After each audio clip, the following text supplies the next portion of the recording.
So good morning. I want to first thank the Borough President for taking up this incredible charge.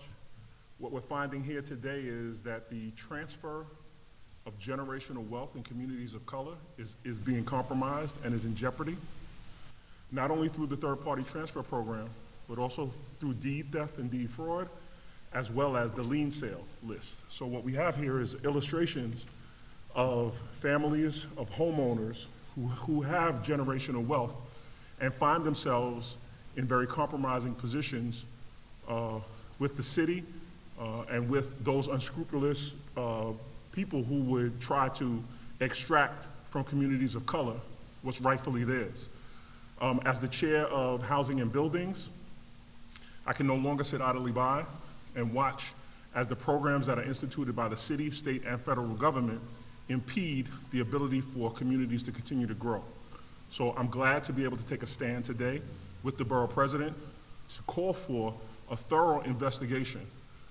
We have subpoena powers at City Council over HPD and intend to use those subpoena powers to evaluate the transfer of properties over the last 2 decades and to see to it that no more properties are transferred going forward until we've come to a place where we understand the program and where families have an opportunity to keep wealth. We're talking about millions of dollars literally sitting here at the table that could be in jeopardy of loss without the intervention of the Borough President, myself, and our colleagues in state and federal government. Thank you. Thank you, Councilman. And what we want to do, we also want each one of the family members to give a brief synopsis of what happened to their property. And I think the councilman is extremely clear. When we talk about this issue, we're not talking about merely a lot or a particular location. We're talking about what has historically been identified as the transfer of institutional wealth in communities of color. When you take away a home from an African American or person of color, you're taking away his or her largest asset, and you're removing it from their ability to hand down that asset to their children, their offsprings, or whoever they so desire. But it's the continuation of the long, hard labor to build that wealth is instantly removed. And for the city to take the position that would at least the homeowner is able to continue to live inside and occupy the space while they are alive, that makes no sense, because the wealth that is associated with that family, it disappears. So when you take a home that's worth over $1 million and it is owed $3,000 in taxes, that over $700,000, where is it going? It doesn't just disappear. What has historically been transferred to families that belongs to the person who owns the home, it is now going back to someone else that had nothing to do with the blood, sweat, and tears. When Bedford-Stuyvesant, Crown Heights, Prospect Heights, Brownsville, East New York, when it was not an attractive place to live, these families were there. And now that gentrification has taken root in Brooklyn and other parts of the city, there's an onslaught of black and brown homeowners. As the councilman pointed out, we are taking their homes through the foreclosures. We're taking their homes through the property transfer. We're taking their home through illegal deeds. And we're even charging them higher taxes than we're charging in other parts of the city. So this is the accumulation of attacking black and brown homeowners. We do not have the bandwidth as our offices are looking at this problem to give the thorough investigation that it is needed. We need the federal government to come in, utilize their subpoena power, and subpoena every agency that is involved in the removal of property of black and brown people in this city. This problem, we believe, is larger in scope than we could imagine. We thought the foreclosure crisis was behind us. but in reality, it is not behind many people from black and brown communities throughout the city. The numbers are astonishing. When you look at Marlene Saunders, 30-plus years of living in her home is threatened to be removed. McConnell Dorsey, 40-plus years since 1977, different city, different borough in 1977. Van Walker, Van was in his house since 2004, and not only are they attempting to take his house, but they're trying to take his freedom as well, where they're trying to force him to turn himself in and be arrested for merely not signing over his property to someone who had a possible forged deed or forged document. Ralph Parker, a 10-plus years in his home that was in his family. Not only is he trying to protect his home, but he has protected the city as a member of the New York City Police Department. So the full scope of the people who are impacted by this form of governmental participation and removal of properties of people of color, it doesn't matter the occupation, it doesn't matter if they are active or retired, employed, it is hidden all across the scope and specter of communities of color. And I think this is just a mere example of what we are experiencing throughout the black and brown communities throughout the city. We must sound the alarm, and that is why the councilman and I, we have an obligation not to sit back. This is a similar incident that took place in Hilton Head, Carolina, where when the dust settled, thousands of homeowners lost their property. We're not going to allow that to happen here. We have an obligation to call on the federal government and the local district attorney and the attorney general to play an active role. We also are calling for a temporary moratorium on holding these programs from moving forward. We want to stop the dean sales that take place on the steps of the Supreme Court. We want to stop the property transfer program. We want to put a hold on foreclosures. We need to truly examine to see if it's incompetence or if it's intentional that black and brown families are being targeted for their largest piece of asset that they have in their possession and that they transfer to their family members. When you look at the accumulation of deed fraud, as some of the cases we have here, fraudulent deeds are possibly being used in court proceedings to turn over or force individuals to sign over their properties. And many of our seniors, they're not attorneys. They do not know how to navigate the system. They don't know quite what is taking place when they're called in and have forms placed in front of them. We're fortunate that we have great attorneys like Yolande Nicholson, who's here today, that represent many of these families. But the reality is they should not have to use thousands of dollars as Van had to use to protect his home and to fight for his home. Close to $40,000 was used in legal fees. Everyone is making out in this scenario, but the family members who weathered the difficult years in this borough, and that's why we're here. So we have done all we could as an office, partner with the councilmen to hold forums to teach people how to navigate the challenges of home ownership. But the reality is this problem is larger than our scope and is deeper than we expected. And that is why we're reaching out to ask the local law enforcement agencies to do a forensic, comprehensive, and if need be, a criminal investigation to determine if any wrongdoing took place. The TPT program, HPD's third-party transfer program, which we also known as TPT, it was created in 1996.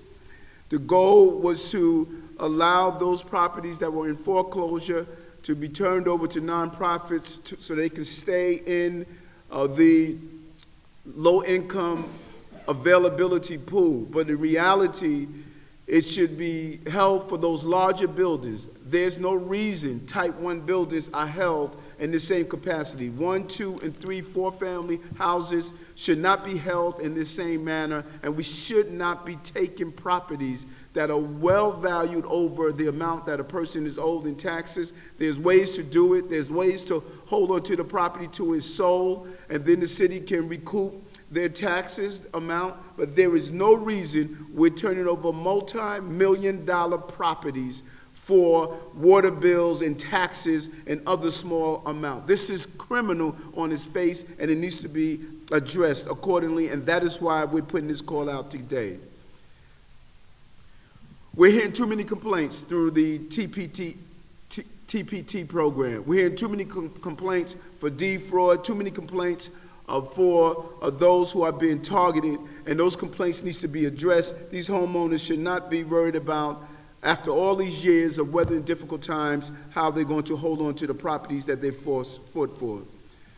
So despite the origin of the TPT program and arguably the good work that it may have done in some locations to protect affordability, there's some serious red flags that we are witnessing, and those red flags must be investigated and addressed.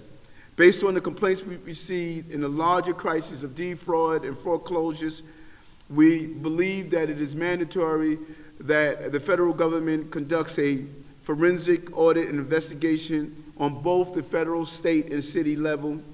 We believe, again, that there should be a moratorium put in place. We sent a letter out this last week to the United States Attorney for the Eastern District of New York, to the United States Attorney for the Southern District, to New York State Attorney General Barbara Underwood, who's serving out to completion of this term, to Brooklyn District Attorney Eric Gonzalez, and the incoming Attorney General Letitia James. We can no longer ignore this and what is happening, and we have, again, an obligation and responsibility to protect these homeowners. I cannot reiterate enough, home ownership is one of the most powerful ways for New Yorkers of all ethnic groups, but particularly Black and brown New Yorkers, to transfer generational wealth. When a home is seized, either illegally or through governmental means, that is traumatizing on a family. And when it's to be done by or through the participation of government agencies, we must ensure that all actions have been taken to ensure that it's done correctly and that we protect the homeowners. And whenever homeowners have fallen behind in municipal arrears or proper upkeep, we must exhaust all resources to do what we can to keep that homeowner inside her home. And so we believe that this is just a sampling of the population, and we cannot wait until the dust has cleared to find out that many of these Black and brown homeowners are no longer homeowners. It would be irresponsible on our part, and I cannot thank the councilman enough for his activism on this issue and this drastic step that we're taking, that we're asking the federal, state, and city lawmakers to subpoena all records that are involved in any proceedings that removes property from homeowners. This includes the foreclosures, deed frauds, property transfers, and any other methods that are being used. And I think these cases of these homeowners speaks volume. When you have a home in your family for 30 and 40 plus years, and that home is taken away from you for either a technicality or a small amount, it raises a question. Why were they able to afford their homes for 40 years, but now they're unable to do so?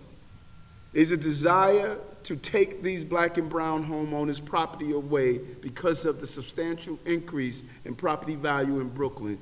I believe that is the case, and only a thorough investigation will determine that if I'm wrong or if someone is doing wrong. We want to now turn it over to back over to our councilman. Before we hear from the homeowners, I just want to let the viewers and listeners not be tricked by the idea that this is all about providing affordable apartments for people. We as a city have a responsibility to do both. Create pathways for affordable housing, but also to protect homeowners. So there seems to be a narrative that above all else, we want affordable apartments in this city, at the risk and at the behest of homes being taken. I think that we have a responsibility as a city, state, and federal government to do both, to create pathways to affordable housing, but also to protect home ownership and the transfer of wealth through home ownership.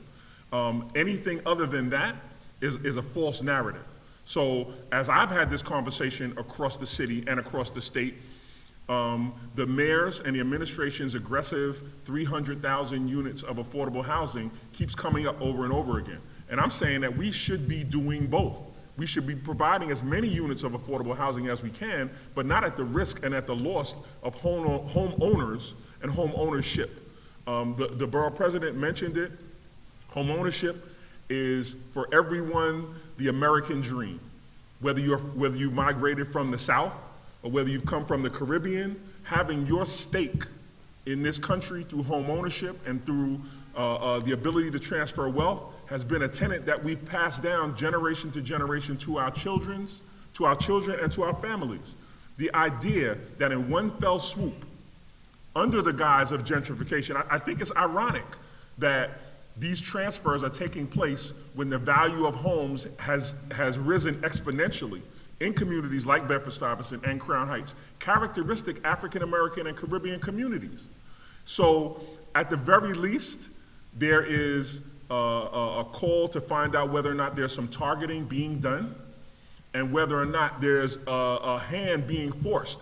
Listen, lien sales have changed the complexion of lien sales in the court system. So the federal government has to look at the way that we are now transferring homes through the lien sale list. Deed theft and deed fraud.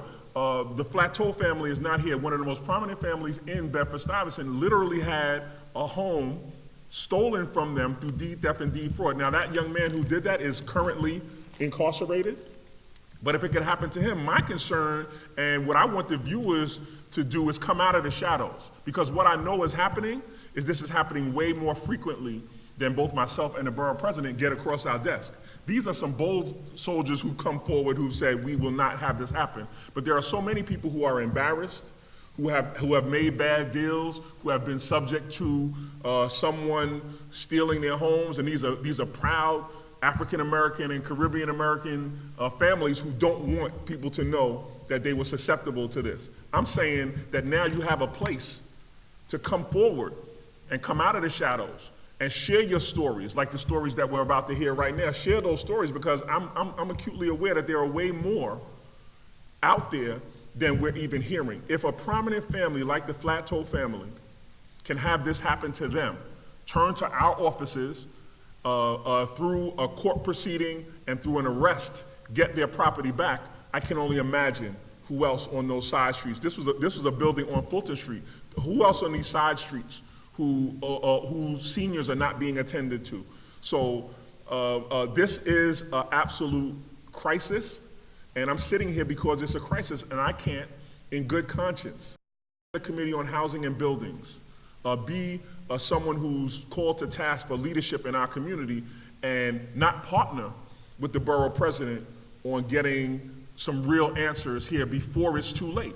Because like he mentioned in South Carolina, by the time the dust settled there, so many homes had been transferred and the complexion of those communities had changed, and so much wealth had been added to another demographic that it was absolutely criminal. And in a city, a progressive city like New York, we should not have this happening. Well said. We're going to hear from Attorney Nicholson, and then we'll hear from the families based on her observation on this issue. Good morning to everyone.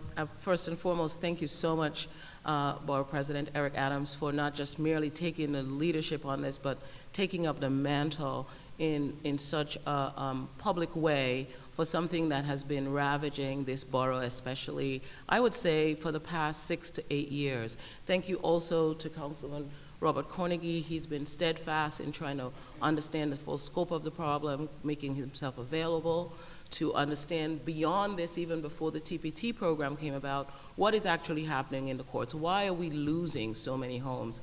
I also want to take this opportunity to thank our state leaders who have really reached out and want to understand how we stem the tide. 10 years ago, almost to the day, The New York State legislature said home ownership, saving home ownership, coming out of the subprime crisis, coming out of the boom, was integral and important to our New York City communities and our New York State communities. And one of the things I'd like to add to the list to be looked at is how our Office of Court Administration, which runs our courts, have decided, despite New York State law and mandate to save home ownership, despite the efforts by our city legislators, by our leaders like Borough President Eric Adams, quietly and surreptitiously, the courts have restructured that policy through the Office of Court Administration to now expedite foreclosures of all types, TPT, residential mortgage foreclosures, commercial mortgage foreclosures. It is a commodities market that is run every Thursday out of 360 Adams Street. And what we have in this borough, and I'd also like to add to the list, and both the borough president and the councilman alluded to it, what is really being lost is equity. What is really being stolen is equity. It's a combination of homestead. A lot of these families have to leave the city or leave the borough or in homeless shelters, along with their tenants and their extended families. It's not a mystery that we have over 60,000 people sleeping in the homeless shelters, and the most significant number of African American children sleep every night in the homeless shelters since World War II, since the Great Depression. And when we say African American, I'm Caribbean American, we include ourselves as one family. So what is being lost and condemned specifically through TPT is the equity.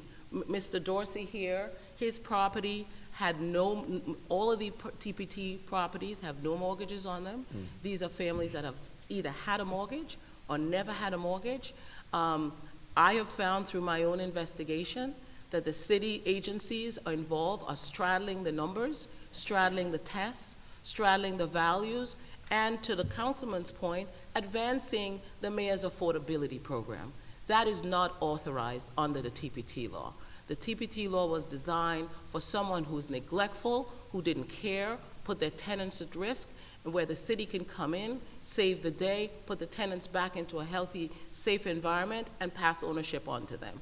There are scores of nonprofit co-ops that are losing their position and equity, converting shareholders to tenants. So I really champion, and those of us who have been in the courts trying to save home ownership and documenting the billions in losses, welcome the opportunity for our agencies and leaderships to call for a moratorium and to focus in the process on what is happening in our courts, what is happening where the foreclosure cases are now being handled by a limited number of judges, what is happening where documentation like improper note transfers, not just deed transfers, are being set aside or cast aside or looked the other way from the highest courts, the appellate courts, under the leadership of the administrators of our courts. So I thank the Borough President for this opportunity and look forward to the investigation, starting with the moratorium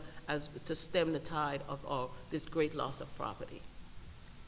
Thank you. Thank you very much, extremely informative. And if we're just going to ask for each of the homeowners here to give just a brief synopsis of what happened with their property. We want to start with Mr. Dorsey.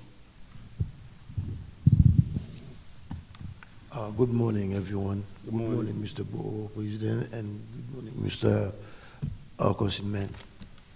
What happened to me, I never know if I was a problem with the HPD, because one of my tenants was calling HPD, the city, to come to fix a window. So the city come to fix a window and change the door. Then after that, I never received no bills from the HPD. So I went to pay my bill, my tax bill in May. So when I get there, they say, you need to have a letter from HPD. So when I went to HPD to have the letter, and then they sent me to the 9th floor to see Miss Fisher, Lauren Fisher.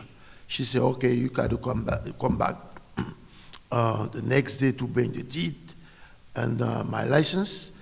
If you have the money to pay the tax, I said yes. She said bring the statement from the bank. So the next day I went to her to give her to show her the deed, to have the letter, and then she take the copy of my deed. She take the copy of my license. She take the copy of the statement from the bank. I get more money than they've been asking me. They say, you got to pay $30,000. I say, yes. She said, okay, you come back next week, so we will give you the letter to bring to the finance department to pay the tax. I said, okay, no problem.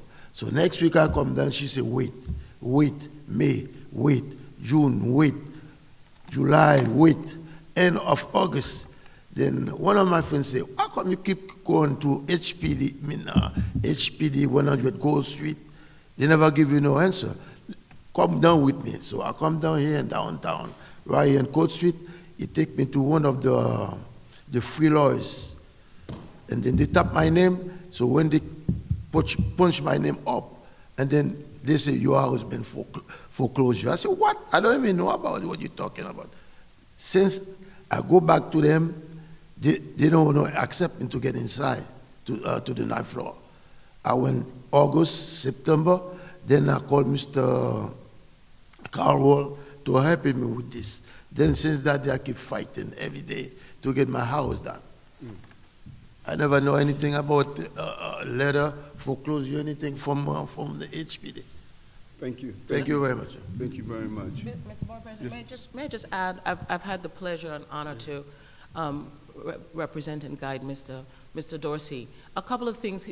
One, every time he was at HPD, no one had the decency to say to him, we already had a judgment taking your house back in 2017. Looking at the city records, it's curious how Mr. Dorsey's market value of his house was systematically decreased by the Department of Finance over the course of time leading up to this.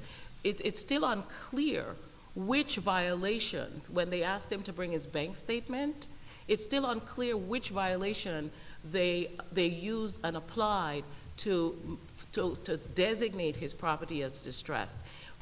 There are two separate numbers in the court record. And most curiously, after he systematically and diligently went down there over the summer and kept asking, he got a message from an HPD supervisor saying, there are no violations on your building, you know, you're free and clear. And meanwhile, on August 31st or September 4th, they went and laced a spew of violations on his building and I think with one exception going back 20 years, none are C violations. So this is not just HPD, in my view. This is a systematic, it might be incompetence, it might be inadvertence, but it is curiously systematic. And so I just wanted to add that to his story. No, well, very, very informative. We want to now hear from Ms. Saunders.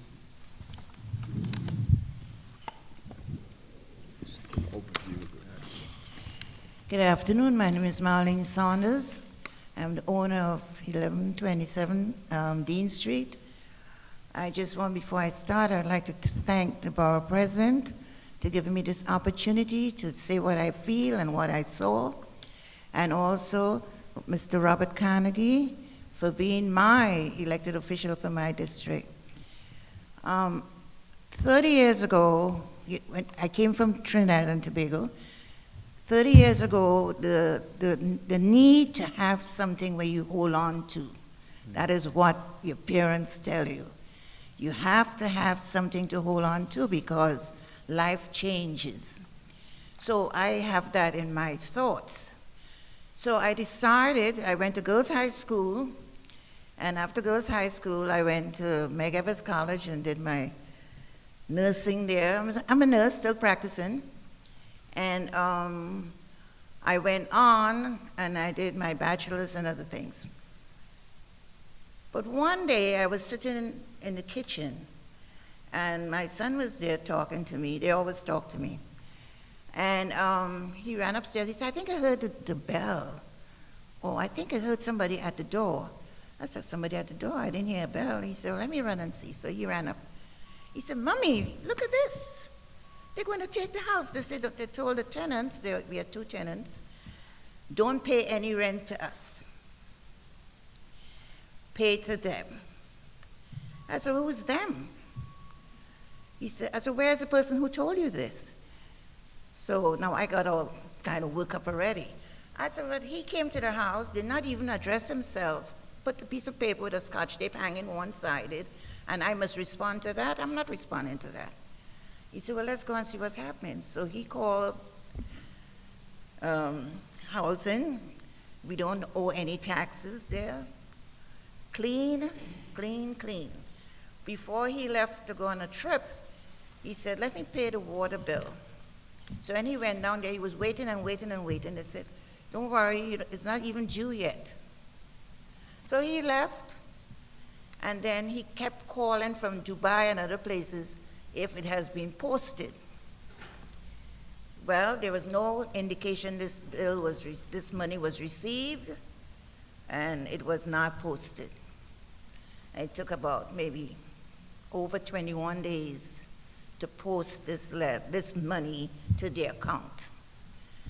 So by that time, they were probably fingering with what to do with this house, because everybody said the house is very pretty, and I know Mr. He saw it also, very pretty, but that is not the point.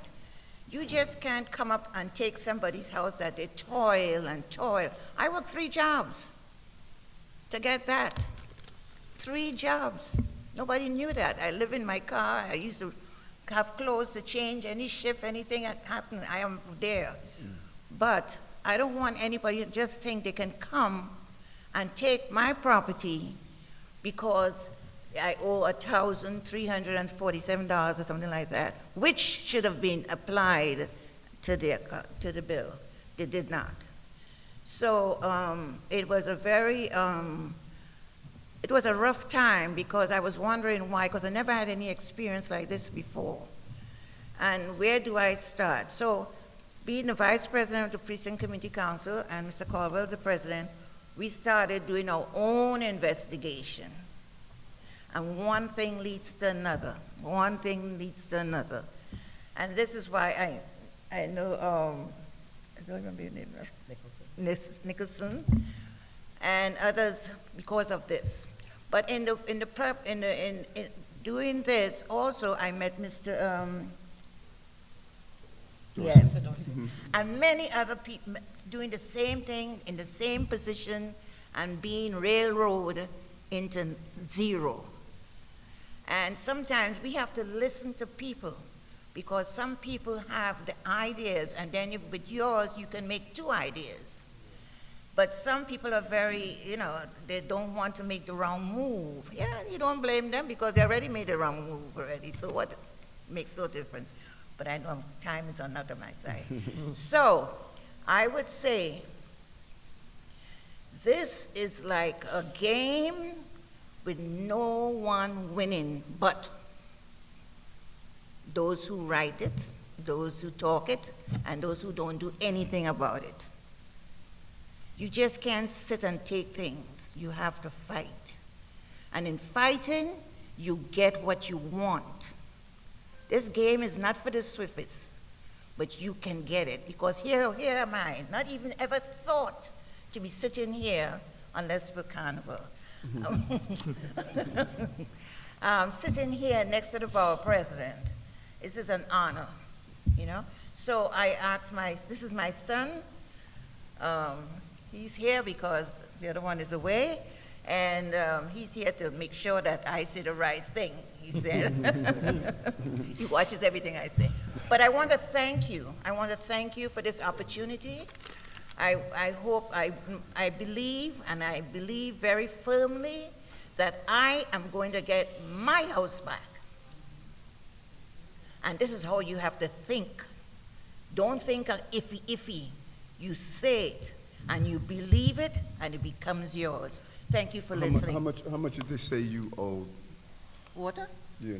1,300 and something. So they took. They took it. We paid it. We own nothing now. Nothing. We paid it off. Did they give you back their house? No, I don't have my. But in any case, the reason they took it was because of a $1,000 over a little over, That less they than did not 2,000. put into their account. They had the money, and they left it on the side for weeks. And then when they think it's time now, they look like if we at fault. Well, for the record, when we talked to HPD, they said that she had checked the wrong box. So they said it wasn't their fault. They said that she, whatever, where it was supposed to be applied, she checked the wrong box. And so we want to be clear for those of you from the media, even if she checked the wrong box, and even if she owed $1,000, $5,000, $10,000, we're talking about a house that's well worth in the hundreds of thousands of dollars. That it must be a better method to recoup water bills than putting people out on the street in the home that they've owned for 30-plus years. And we want to be clear of that. So it is not acceptable that she owed a water bill and she was delinquent in paying it. You should not be taking a home from a person because they owe substantially less than the value of that house. They can recoup their money after the property is sold. There's other ways to do it than taking someone's home away. So I don't want to tell all Ms. Saunders' business, but her home is valued at well over $1 million, and she has no mortgage. So talk about the transfer of wealth. She's the epitome, and if I'm not mistaken, Mr. Dorsey, 30,000. My house is 1.5. so his house is 1.5, and he's alleged to have owed 30,000 on it with no mortgage. No mortgage. So when we think about the cumulative equity in just those two homes, we're talking about $3 million conservatively of a transfer for affordable housing units, because what they'll tell you is that those units that were in both Mr. Dorsey and Ms. Saunders' homes would be preserved as affordable housing for the low number of tenants. Ms. Dorsey said she had 2 tenants. Ms. Saunders said 2. And Mr. Dorsey has 4, so that's 6 tenants for $3 million.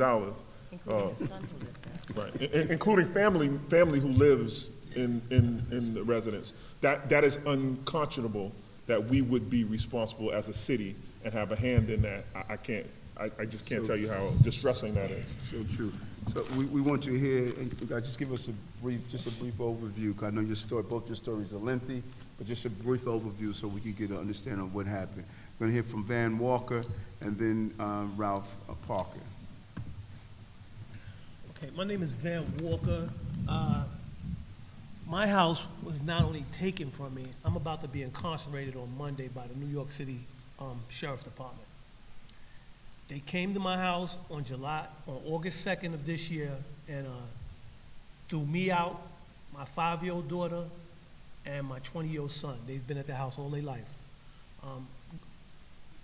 4 to 6 sheriffs came, guns, gave us 30 minutes to pack our stuff up and leave the house under the threat that they was going to incarcerate me. This was an order from the Brooklyn Supreme Court foreclosure part, which is a civil court in the Brooklyn Supreme Court. I refused to sign over my deed in lieu of foreclosure. I was held in contempt of court and sentenced to jail time, criminal contempt and civil court. This is all over a foreclosure. My daughter is traumatized right now. She's like, Daddy, when are we going to get the house back? The deed, the light bill, the taxes, at this very moment, is still in my name. My son went back into the house. That's the only house he ever known, with bills specifically saying that my father still owned this house. I lived here. He was arrested. My son went to Boys and Girls High in Bedford-Stuyvesant. He even has a job. He's not a thug in the street. So my son was arrested. I'm about to start a 7-day sentence. The New York City Brooklyn Marshals are being paid by the investor to incarcerate me. I don't know if this ever happened to anybody. The deed and everything is still in my name, and it's openly being marketed on the market by out-of-towner investors for $1.5 million. The house is at 494 Hoadley Street in Brooklyn, New York. I own that house since 2004. This is what's happening down at the Supreme Court, foreclosure part. They've turned my case into a criminal procedure. The house haven't been foreclosed on. They're openly marketing my house right now.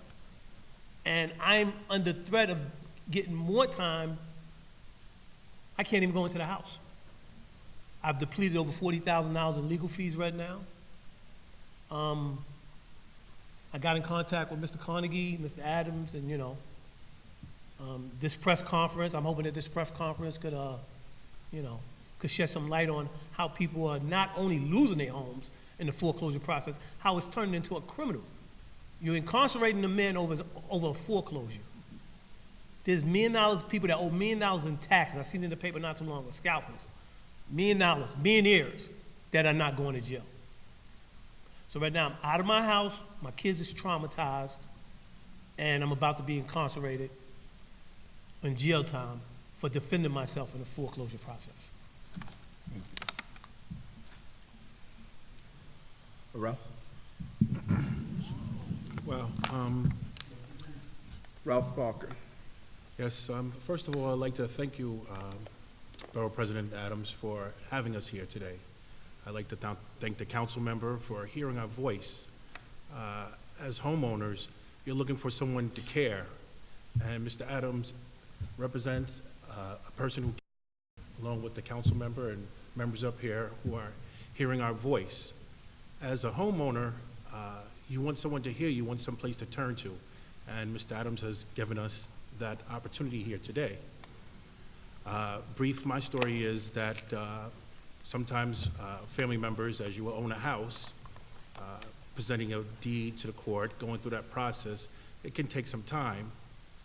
And what happens is during that process, you get phone calls from people who say, are you interested in selling your home, and et cetera, et cetera. As you're going through the process, what happens is people know the system, and what they do is they transfer they'll create fake, phony, fictitious names, and what they'll do is they know that there's places like deed transfer places that are online, or you can transfer your deed to another person. And what they do is they create corporations or shells, and it's like a shell game of moving your property. And today, it really hurts. And when you ask for help, who's out there to help you? And Mr. Adams, being able to reach out to him, he's helped me and put me in contact with the DA's office, who I'm very grateful that they're trying to look into this matter and to help me. It's disheartening to understand that when you become a victim, that you're looking for someone to hear your voice and to say, hey, we understand, we care, we understand what happened here, and we want to make things right.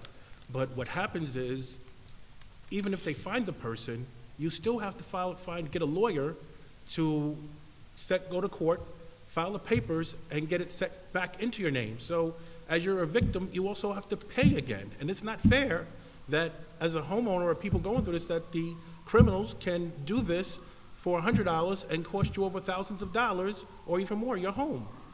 So today, Mr. Adams and the council member and the people here, they're wanting us to express to everyone out there to let us know we need to stop. We need to let people hear our voices and help make a difference. And today, I hope at this meeting that we all can make a difference here. So I'd like to thank you, Mr. Borough President. I want to say that it is in fact more difficult to get your house back after it's been illegally transferred than it is to literally steal a deed. And listen, for people like myself, who find himself and the borough president literally running around putting our fingers in the dike trying to stop the bleeding, this is one of the reasons that we call this press conference, because there needs to be an overall look at this from all aspects. Because to sit downtown and pour through deeds, to check ages, to check relationships, to do all of those things, to be able to pull out deeds that may be in jeopardy or may be the easiest to transfer. But that's not the right way to get at what we see as a crisis. The one by one, we want to stop, we want everybody here to be able to get their properties back, but there has to be an overarching look at the way the system is structured that allows this to happen. So that's why it's important to have this type of a press conference calling for city, state, and federal oversight on what is absolutely a crisis in communities of color in the city of New York right now, and upstate as well. So we haven't been upstate yet, but I can assure you that, you know, this is a microcosm of what's happening not only upstate but around the country as it relates to the onslaught of gentrification, the devaluing and escalated valuing of properties of color once they're transferred, right? It was mentioned that Mr. Dorsey's property was systematically, over a period of time, undervalued, devalued consistently in a pattern. What appears to be a pattern. Right, so you know what happens is once that property is transferred, it escalates again. It went right back up. Right, so we understand, we used to joke that in Bedford-Stuyvesant and in Crown Heights, the saying from the Old West that there's gold in them nar hills was literally what was happening. We have in Bed-Stuy and in Crown Heights at a period the most equity cumulative in any place in the country. And what that means is somebody who has a $1.5 million in equity, $1.5 million, if you add that up throughout the community, there's hundreds of millions of dollars sitting idle. And that's partly because the banks won't lend to Mr. Dorsey and Ms. Saunders in any substantial way for them to benefit on their equity. So there's all kinds of tricks that we don't even have time in this press conference to address the way that we're viewing this systematically and its impact on communities of color and the transfer of wealth. So I'm glad that I have a borough president who is willing to leverage his office in this particular way. It's not like that all over the city. You need to know that. So when the borough president was called upon by constituents and by my office, it was a no-brainer for him. He asked a few questions and then got busy to moving this forward. So I want to again thank my borough president as an ally in city government, who's not unwilling to challenge the authority in front of us to make a difference in the lives of our constituents here in the borough of Brooklyn and in the city of New York. Thank you. And we'll open up to any questions you may have at this time. Okay, thank you very much. Thank you all. Last week around the Thanksgiving holiday, so we're sure we get some communications come up this week. Yes, we will. Yes. Okay. Thank you all for coming out. We're gonna keep this going.